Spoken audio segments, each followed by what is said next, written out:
Hello everyone, welcome back to my channel. My name is Alivia and I make videos about anthropology every single Sunday. But today is a little bit different than most weeks because usually I talk about all things good, why I love anthropology, why it's amazing. But today I'm going to be talking about the things I don't really like and my pet peeves when it comes to the field of anthropology. So without further ado, let's just talk about it. Okay, so the first thing that drives me absolutely nuts when it comes to anthropology, this might actually be the biggest one. Normally I put the biggest one at the end, but this just drives me crazy and I think everybody needs to know. And that is there's a huge paywall when it comes to accessing anthropology information. And it drives me nuts and we're going to talk about it. So anthropology is a research field. There's a ton of people doing a ton of research all the time, all over the world, on different cultures, different communities, the list goes on. But when you sit down and let's say you're interested in something that maybe an anthropologist studies, you sit down and you go to Google Scholar and you look it up, a bunch of the articles that you click on, unfortunately, are going to be blocked by this paywall. You either need to pay for access to the article or subscribe to the journal. And this really, really bothers me because I feel like we're preventing a lot of curious people from accessing really valuable anthropological information. Generally speaking, if you are a professor, a student, or just in some way associated with a university, you can gain access to these articles for free. You have to pay to go to school, but I think you know what I mean. You can connect to your institution's like private network and then you bypass this paywall pretty easily. But the second you graduate college, and for anyone who doesn't know, recent college graduate, this doesn't apply anymore. I don't actually work at an institution. I have a job completely separate from that, and I still do anthropology for work. So it can be really hard for me to access some of the information that I would want access to. The light is really in and out. It's been raining a ton here, so sorry if I get super dark and then super bright again. The next pet peeve that I have on my list is what I'm calling a high barrier to entry.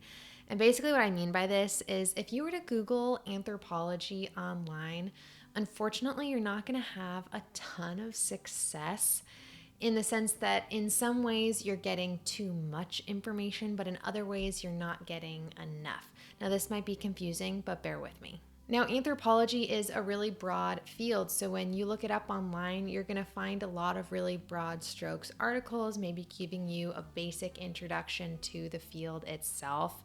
But when it comes to going any further or deeper than that, it's really challenging. A lot of articles that you find online have a lot of jargon in them and really expect you to have a lot of prior knowledge in anthropology, when for most people that's not the case at all. A lot of people who want to learn about anthropology actually know nothing about it. So how do you expect someone to enter a field and read an anthropology paper with all these terms that they've never heard before? So in a lot of ways, there's all this information online, but at the same time, you can't really access it because it's not digestible for the average person. Most people don't even know what anthropology is, and my goal is to break it down in a way that people can, dive into what they find interesting or what really grabs their attention. And Google as a search engine, the sources out there don't really do it. So yeah, high barrier to entry and assuming prior knowledge. It's frustrating. Now, my third and final pet peeve about anthropology is this stigma around employability. And this one also drives me insane. It drives me nuts. And the reason being is I think anthropology has this connotation that it's really historically based, is an outdated field, and there's not a lot of use for it today. When in reality, anyone who knows anything about anthropology can tell you that this is so far from the truth.